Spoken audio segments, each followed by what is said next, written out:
கலிகாலத்திலே யாரை வணங்குவது? ஸ்கந்தஸ்ய கீர்த்திம் அதுலாம் கலி கல்மிஷநாசினி. கலிகாலத்திலே கந்தனை வணங்கினால் உனக்கு அனைத்தும் கிடைக்கும். அதுல முக்கியமா என்ன கிடைக்கும்? முருகன் ஞானத்தை தருகிறவன். அவருக்கு பேரே ஞான பண்டிதன் என்றே பேர். முருகனுக்கு பேரே ஞான பண்டிதன் பேர்.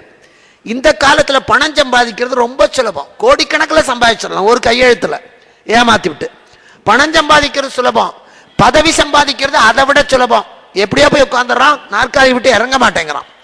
இதெல்லாம் சுலபம். ஆனால் கிடைச்ச பதவிய, கிடைச்ச பணத்தை, கிடைச்ச பொண்டாட்டிய, கிடைச்ச பிள்ளைகளை வச்சு காப்பாத்துறதுக்கு புத்தி வேணும்.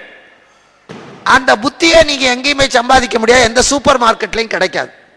டிகிரி வாங்கிடலாம், MA BA, நான் அப்படிலாம் வாங்கல சாமி, அது வேற நினைச்சுக்காதீங்க. அதை வாங்கிடலாம், பணத்தை கொடுத்து வாங்கிடலாம் பட்டத்தை. ஆனா அறிவு வேற, புத்தி வேற. கற்றதை